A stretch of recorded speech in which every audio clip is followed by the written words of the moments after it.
Hello, I am Deb Coviello, your host of the podcast. I am so grateful you've dropped in today and joined me for another solo episode where week after week I have the distinct pleasure of having a few minutes of time with you to share some insights so that you can navigate your career with confidence. Again, this episode, while I do provide a lot of essential skills and insights for that technical, highly talented leader who's moving up in their career and sometimes hits a wall, I find these solo episodes where we can just spend a little time together are critical to help you get through those barriers, those humps in your career and be able to start moving forward. But I would love, love those C suite leaders, founders, presidents of companies that are also joining me today. You too can learn from these because these are skills that if you are not seeing them in your critical circles, how could you leverage these insights and maybe make this a resource for your team to evolve their skills and have greater impact?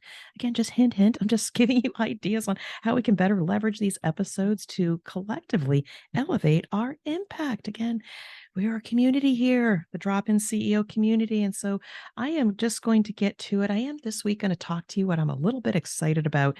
And it goes in line with the theme. The theme's going to be a little woo woo around having a crystal ball and looking into the future. What, Deb? A crystal ball? No such thing. It doesn't work. Some people believe in it, some people don't. But you know what? I'm going to give you a framework where you can predict the future. So, hey, let's go back to my story a little bit. But one of the things is, as you know, I'm a curler. I have been curling now for over 15 years. I have done it in an arena environment, dedicated clubs. I actually won in 2017 a silver medal in Arena Nationals, which is a level of playing that does eventually go all the way up to the United States Curling Association, where we do have high performing athletes that have won gold at the Olympics. But I love the sport. It's a great social sport. It's a great physical sport. And one of the things, while I have curled locally with my club and I've gone out to different bonspiels or curling events with others, I really wanted to maybe meet up and curl with a greater group of people, a broader group of people and opportunities. And one of those was through the United States Women's Curling Association, another entity that supports women and youth curling. I am honored to be part of that organization.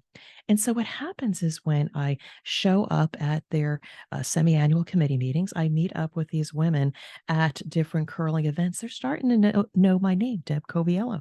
Deb Coviello skipped some teams. She's done pretty well. She's not done so well, but just the same, I've left a positive impact on so many people because one of my goals was I wanted to travel. I wanted to curl with other women, other teams in a greater network. And guess what? It happened. It happened. It happened. I'm so excited because what happened was one team from another club, unfortunately, their captain, was no longer to join them at a national event. And so they approached me and said, Deb, can you skip? Meaning I'll be the captain of the team. And they want me to go to one particular event just as a tune-up, just to practice. And then we have the national event. And I am just so excited because what I wished for actually happened. But it was with a bit of a strategy, being out there, being seen, and being, I don't know, relatable, personable, mingling with other people as somebody that is somebody they might want to curl with because they like me, and also because I have some skills and abilities that help teams realize their greatest potential. Does this sound a little bit like business? Yes, it's related. Curling and business are highly related. Again, you have to establish trust, build relationships, and then build teams that can enjoy each other's company to achieve amazing results. So I'm excited, and I just wanted to share that with you. But where I also want to go is with you is think about yourself. How can you predict the future? And it does start with you putting your ideas into the world.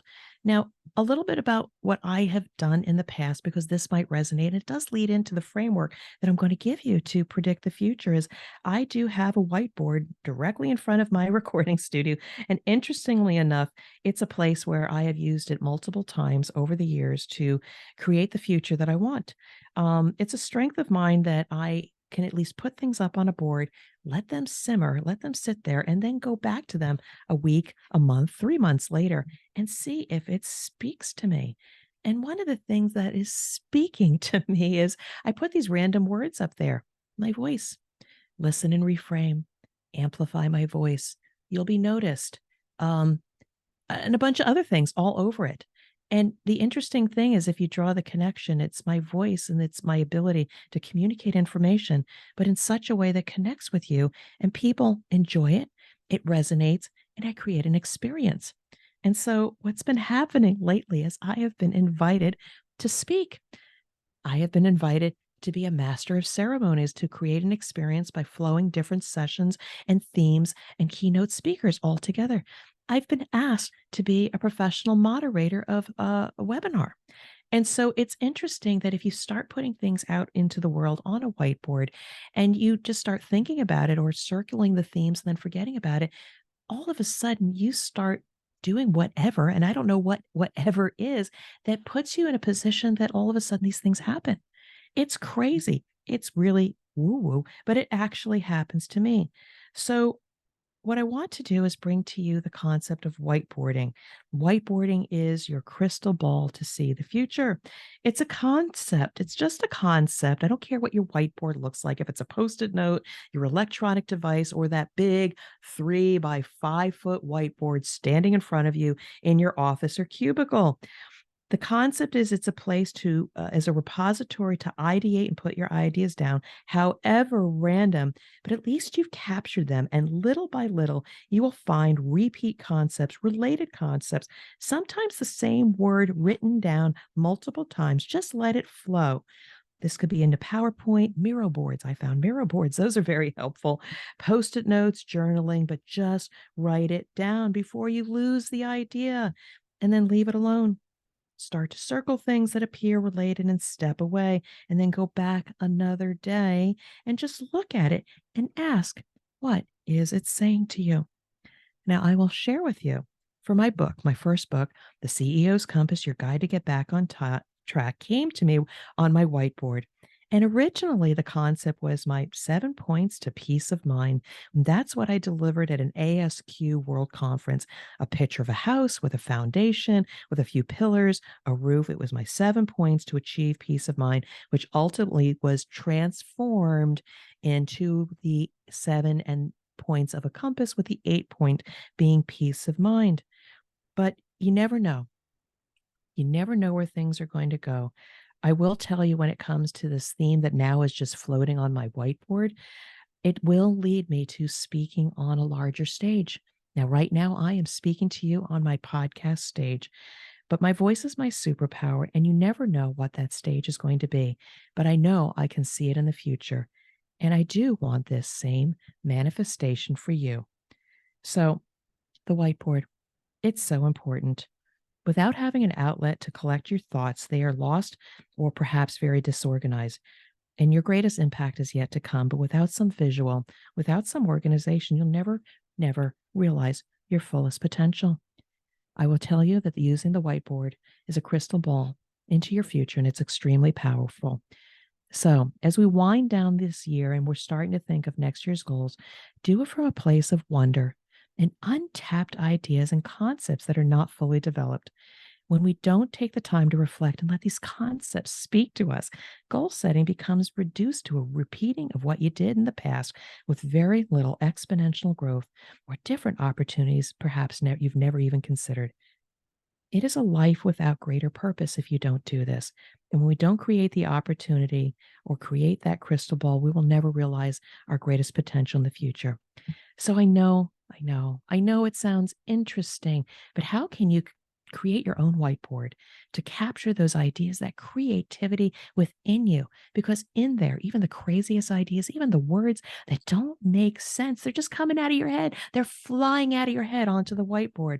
They may not make sense now, but trust me, they will make sense in the future. And in a moment, I'm going to give you the framework so you can break it down. So here's the framework. Again, believe me, trust the process. Trust the process. It works for me.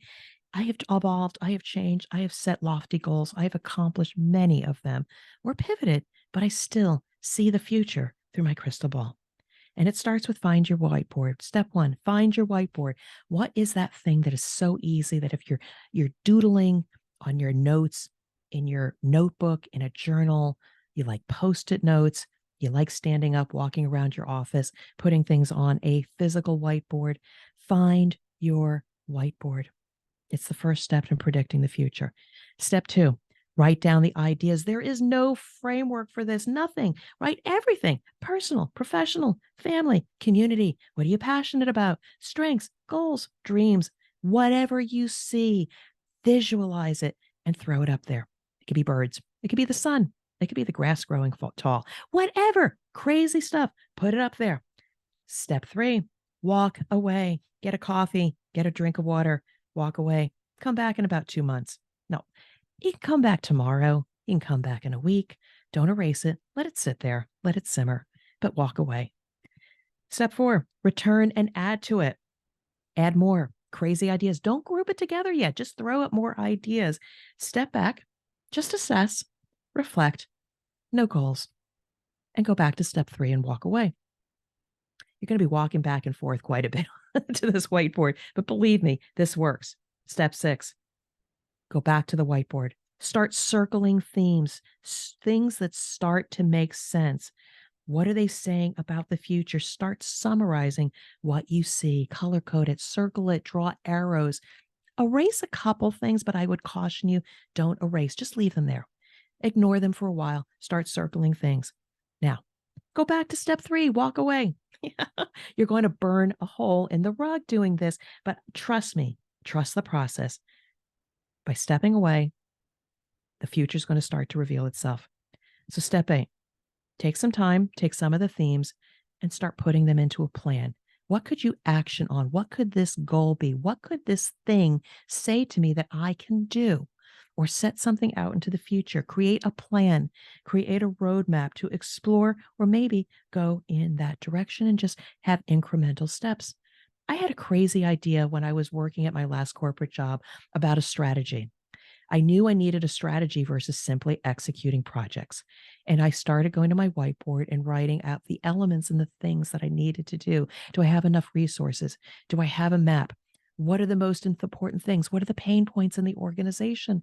I even brought people into my office to look at the whiteboard and get their comments and thoughts on it. Even though I said, I don't know where it's going. It's just a collection of thoughts. Maybe I should have put that down as step 9. Bring a friend that is kind to give you some feedback, but bring people in, show them what you're thinking. They may enrich it. They may be able to help you formulate that hard to develop idea. And then again, call to action, put down the plan, create a roadmap. It's going to help you with the future. So back to me. I am grateful that I have my crystal ball. What did my crystal ball do for me? I'm now curling with women at the national level with people in a sport that I absolutely love. The whiteboard helped me to create the CEO's Compass, Your Guide to Get Back on Track, my first book. The whiteboard helped me to develop this podcast that we are talking on now because I wanted to be on a stage, and here we are now. But I will tell you the outcome of having a crystal ball into the future by leveraging the power of the whiteboard approach.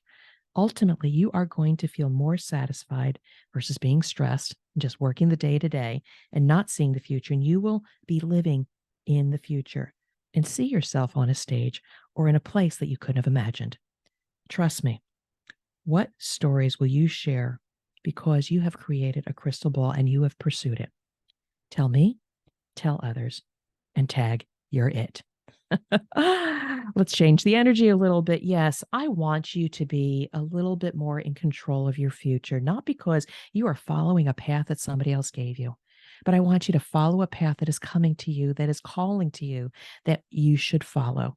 Because ultimately, it may be within the same environment that you're in and just doing different things, or maybe it'll pull you in a direction to a completely different environment to realize your greatest potential. Again, I worked with somebody recently who came to me, again, 30-minute consultation. They wanted me to look at their resume. I talked to them. I thought they were absolutely amazing. I shared with them what the value was. I told them I could see who they were in a crystal ball I became their whiteboard. And you know what? I just got a note from them on LinkedIn and they said, thank you for taking the time to care about me. And I am now at a different job at a higher position. And so the future is yours to have. Whiteboard it and have your crystal ball into the future. And that is another episode of the Drop In CEO podcast. Please, let's connect. Let me help you through this. Either you or if you have a colleague, reach out to me on my website, dropinceo.com. Reach out on my contact page, schedule a complimentary 30-minute conversation for us to talk. Or if there is somebody in your network that could benefit from this, suggest we have a conversation. I'd just like to get to know you, learn about your opportunities or challenges, and through some casual conversation, I might be able to help you also see the future. So thank you for dropping in on another episode of the podcast, the Drop In CEO podcast. Thank you to everybody for joining, staying with me, increasing the downloads. I am so grateful for everybody.